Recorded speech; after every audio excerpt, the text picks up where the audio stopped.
ኢትዮጵያ ለመጀመሪያ ጊዜ የሰው ሰራሽ አስተውሎት ዩኒቨርሲቲ ልትገነባ መሆኑን ጠቅላይ ሚኒስትሩ ተናገሩ። በአንድ ሳምንት ብቻ ከ700 ሚሊዮን ብር በላይ ግምታዊ ዋጋ ያላቸው የኮንትሮባንድ ዕቃዎች በቁጥጥር ስር ዋሉ። በኢትዮጵያ ከጊዜያት በኋላ የመሬት መንቀጥቀጥ መከሰቱ ተሰማ። ከውጭ ደግሞ ሶማሌላንድ አሜሪካ የወሰደችውን እርምጃ እንደምትደግፍ አስታወቀች። ጤና ይስጥልን የተወደዳችሁ ተከታታዮቻችን፣ ምጣኔ ሀብታዊ እድገት ለማህበራዊ ዋስትናችን በማለት ተግቶ ከሚሰራው ገበያ ሚዲያ የታህሳስ 27 ቀን 2018 ዓ.ም የዕለቱን የምዕራፍ 1 የዜና ዘገባችንን ይዘንላችሁ ቀርበናል። የዜና ዘገባችንን ስፖንሰር ያደረገልን አጋራችን ደግሞ የሮሃ ፎሬክስ ቢሮ ነው። በዜና ዘገባችን ላይ የሮሃ ፎሬክስ ቢሮን የዕለቱን የውጭ ምንዛሬ ተመን የምናጋራችሁ ይሆናል። በዜናዎቻችን ላይ እንዲሁ የተመረጡ ምጣኔ ሀብታዊ፣ ማህበራዊና ሌሎች ወቅታዊና አዳዲስ ጉዳዮችን አካተናል። እንድትከታተሉን እየጋበዝን በዝርዝር ወደምንመለከታቸው መረጃዎቻችን እናልፋለን።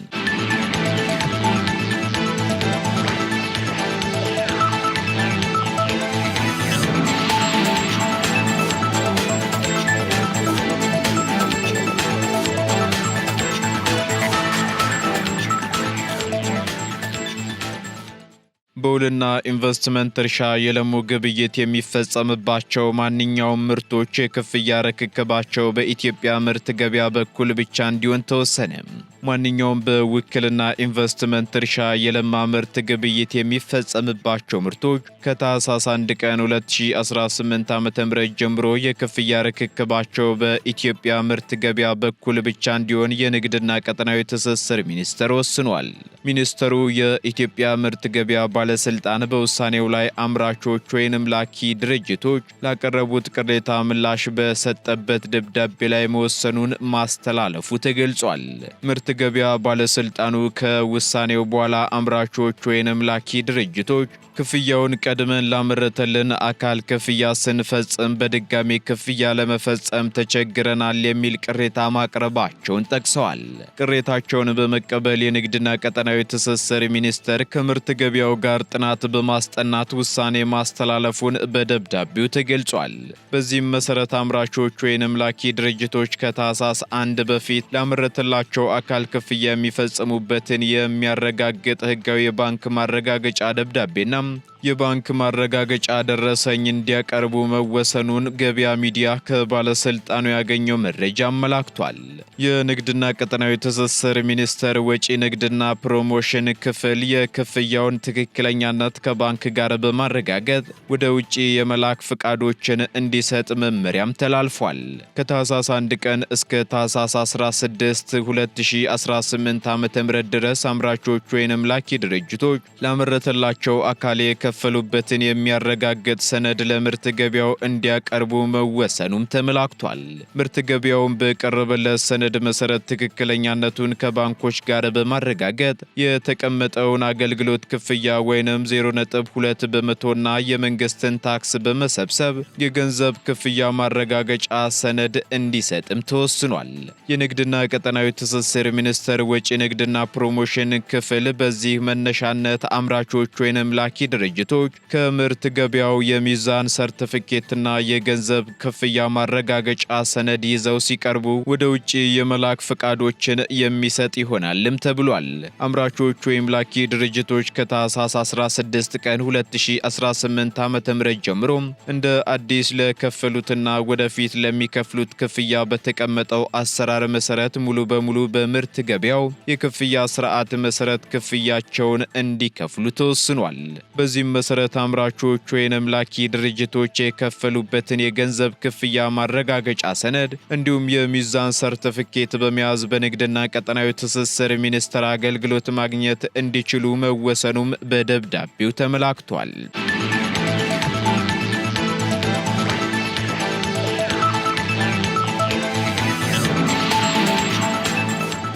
የኃይል ማመንጫ ጣቢያውን ዳግም ወደ ስራ ለመመለስ ጥገና እየተደረገ ነው ተባለ።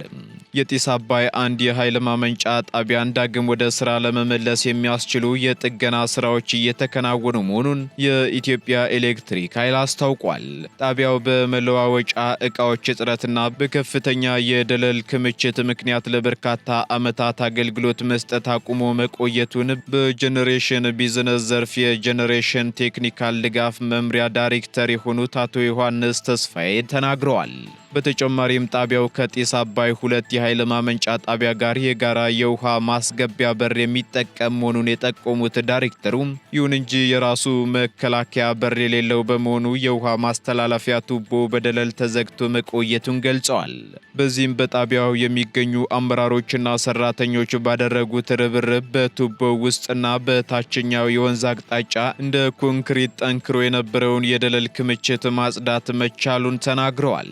እንዲሁም ደግሞ 2 ዩኒቶች ላይ የኤሌክትሮና የሃይድሮ መካኒካል የጥገና ስራዎችን በማከናወን ተርባይኖችን የማሽከርከር ሙከራ ደረጃ ላይ መድረስ መቻሉን ጠቁሟል።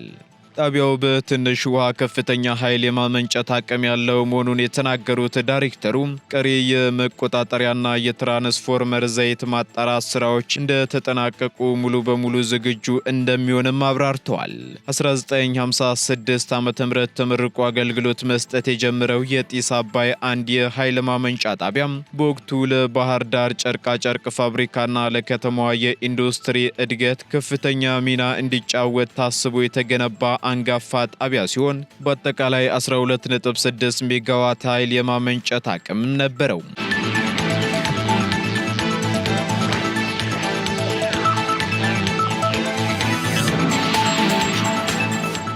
ኢትዮጵያ ለመጀመሪያ ጊዜ የሰው ሰራሽ አስተውሎት ወይንም አርቲፊሻል ኢንተለጀንስ ዩኒቨርሲቲ ልትገነባ መሆኑ ተሰማ።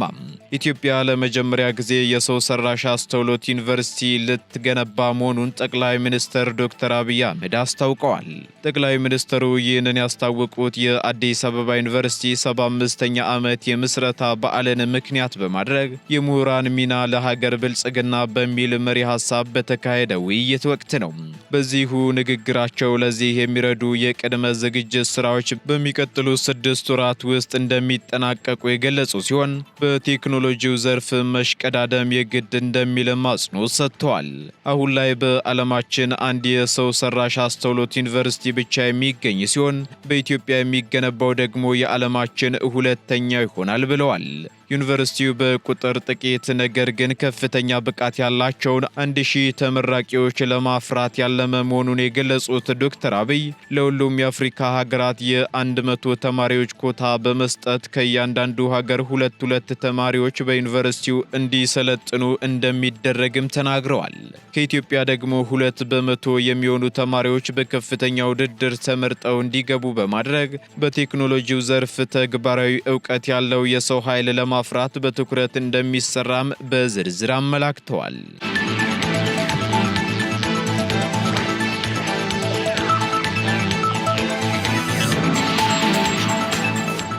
ትናንት ምሽት የመሬት መንቀጥቀጥ መከሰቱ ተገልጿል። ትናንት ታህሳስ 26 ቀን 2018 ዓ.ም ከምሽቱ 5 ሰዓት ከ5 ደቂቃ ላይ በሬክተር ስኬል 4.8 የተለካ የመሬት መንቀጥቀጥ መከሰቱን ቮልካኖ ዲስከቨሪ አስታውቋል። እንደ ድረገጹ መረጃ ከሆነ የመሬት መንቀጥቀጡ የተከሰተው በአፋር ክልል ከትግራይ ደግሞ በደቡባዊ አዲግራት 90 ኪሎ ሜትር አካባቢ እንደሆነም ጠቁሟል። በተጨማሪም በአፋር እንዲሁም በአዲግራት፣ አክሱም፣ እንዳስላሴ፣ ሽረ፣ ማይጨው፣ ውቅሮ፣ ዕዳጋ፣ ሐሙስ፣ አድዋ እንዲሁም በሌሎች ከተሞችም የመሬት መንቀጥቀጥ ንዝረት እንደነበር ነዋሪዎች ተናግረዋል።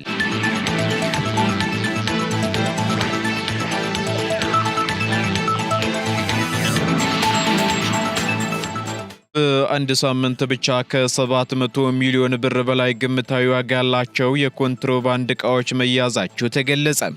ከታህሳስ 16 እስከ ታህሳስ 23 ቀን 2018 ዓ.ም በተደረገ ክትትል 780 ሚሊዮን ብር ግምታዊ ዋጋ ያላቸው የኮንትሮባንድ ዕቃዎች በተለያዩ ቅርንጫፍ ጽሕፈት ቤቶች መያዛቸውን የጉምሩክ ኮሚሽን አስታውቋል። ኮሚሽኑ ባደረገው ክትትል 758 ሚሊዮን ብር የገቢ ኮንትሮባንድ ዕቃዎችና 22 ሚሊዮን ብር የወጪ ኮንትሮባንድ ዕቃዎች መያዛቸውን የገለጸ ሲሆን ከነዚህም መካከል ደግሞ አዳዲስና ልባሽ ጨርቃ ጨርቆች፣ ኤሌክትሮኒክስ፣ ቡና፣ ጥራጥሬ፣ የተሽከርካሪ መለዋወጫ ዕቃዎች፣ የመዋቢያ ዕቃዎች፣ ጫት፣ አደንዛዥ እጾች፣ መድኃኒት፣ ማዕድናት እንዲሁም የቁም እንስሳትና የውጭ ሀገር ገንዘቦች ይገኙበታል ተብሏል። ይህንን ቁጥጥር በማድረግ አዲስ አበባ ኤርፖርት፣ አዋሽና አዲስ አበባ ቃሊቲ ጉምሩክ ቅርንጫፍ ጽሕፈት ቤቶች ቀዳሚውን እንደሚይዙ ተገልጿል። የኮንትሮባንድ ዕቃዎቹ በጉምሩክ ኮሚሽን፣ በፌዴራል ፖሊስ፣ በክልል ጸጥታ ኃይልና በህብረተሰቡ የጋራ ጥረት በፍተሻ በጥቆማና በበረራ የተያዙ ሲሆን የኮንትሮባንድ ዕቃዎቹን ሲያዘዋውሩ የተገኙ 15 ተጠርጣሪዎችና 12 ተሽከርካሪዎችም በቁጥጥር ስር መዋላቸውን ኮሚሽኑ ገልጿል። የኮንትሮባንድና ህገወጥ የንግድ አፈጻጸም ስልቱ ተለዋዋጭ በመሆኑ ደግሞ ድርጊቱን ለመግታትና በሀገር ኢኮኖሚ የሚደርሰውን ተጽዕኖ ለመከላከል ጉምሩክ ኮሚሽን ብቻ የሚያደርገው እንቅስቃሴ በቂ አይደለም ያለው ኮሚሽኑ ሁሉም ባለድርሻ አካላትና ህብረተሰቡ የበኩላቸውን ድርሻ እንዲወጡም ጥሪ አቀርበዋል።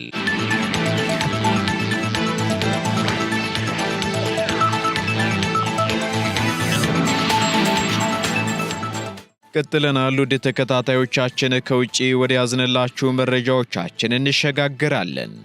ሶማሌላንድ አሜሪካ በቬንዙዌላ ላይ የወሰደችውን እርምጃ እንደምትደግፍ አስታወቀች። በቬንዙዌላ ላይ ህገ መንግስታዊ ስርዓትን፣ ዲሞክራሲያዊ ህጋዊነትንና የህግ የበላይነትን ለማስፈን ያለመ የተመጣጠነ ዓለም አቀፍ እርምጃ መውሰድ አለበት የሚለውን የአሜሪካ አቋም እንደምትደግፍ የሶማሌላንድ ሪፐብሊክ የውጭ ጉዳይና ዓለም አቀፍ ትብብር ሚኒስቴር አስታውቋል። ሚኒስትሩ ትላንት ታህሳስ 26 ቀን 2018 ዓ.ም ባወጣው መግለጫ ሶማሌላንድ ከአካባቢያዊና ባለብዙ ወገን አገሮች ጋር በመቀናጀት አሜሪካ ለምታደርገው ጥረት እውቅና እንደምትሰጥም ገልጸዋል። እንዲህ አይነቱ ተሳትፎ በቬንዙዌላ ለረጅም ጊዜ የዘለቀውን ፖለቲካዊና ሰብአዊ ቀውስ ለመፍታት እንደሚረዳ የጠቆመው መግለጫው የተቀናጀ ዓለም አቀፍ እርምጃ ሰብአዊ ቀውስን ለመቀነስ፣ ድንበር ተሻጋሪ የወንጀል መረቦችን ለመዋጋትና በቬንዙዌላውያን መሪነት የሚደረገውን ሰላማዊ የፖለቲካ ሽግግር ለመደገፍ አጽንኦትም ይኖረዋል ብሏል። ሚኒስትሩ የትኛውም ሽግግር ለብሔራዊ ሉዓላዊነት፣ ለተጠያቂነትና ለሰብአዊ መብቶች ክብር መስጠት ላይ የተመሰረተ መሆን እንዳለበት አሳስቦ አቋሙ በዓለም አቀፍ መርሆችና የጋራ ደህንነትን ከግምት ውስጥ በማስገባት የተመሰረተ መሆኑን ገልጿል።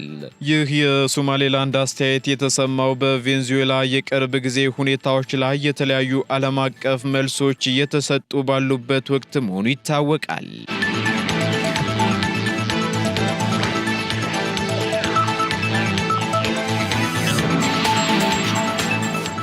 ቀጥለናል። ውድ ተከታታዮቻችን በመጨረሻም የሮሃ ፎሬክስ ቢሮን የዕለቱን የውጭ ምንዛሬ ተመን መረጃ እናጋራችኋለን። አንድ የአሜሪካ ዶላር 177 ብር ከ50 ሳንቲም የተገዛም 181 ብር ከ5 ሳንቲም የተሸጠ ይገኛል። ፓውንድ ስተርሊንግ 228 ብር ከ90 ሳንቲም የተገዛ 233 ብር ከ47 ሳንቲም የተሸጠ ይገኛል። ዩሮ ደግሞ 201 ብር ከ95 ሳንቲም መግዣው ሲሆን መሸጫው ደግሞ 205 ብር ከ98 ሳንቲም ሆኗል። ስዊስ ፍራንክ 217 ብር ከ10 ሳንቲም የተገዛም 221 ብር ከ44 ሳንቲም የተሸጠ ይገኛል። የተባበሩት አረብ ኤምሬት ድራም ደግሞ 47 ብር ከ77 ሳንቲም የተገዛም 48 ብር ከ72 ሳንቲም የተሸጠ ይገኛል። የሳውዲ ሪያል እንዲሁ 47 ብር ከ10 ሳንቲም የተገዛም 48 ብር ከ4 ሳንቲም የተሸጠ ይገኛል። በተጨማሪም የቻይናው ዩዋን ደግሞ 24 ብር ከ25 ሳንቲም የተገዛም 24 ብር ከ73 ሳንቲም የተሸጠ መሆኑን የሮሃ ፎሬክስ ቢሮ የዕለቱ የውጭ ምንዛሬ ተመን መረጃ ያመለክታል።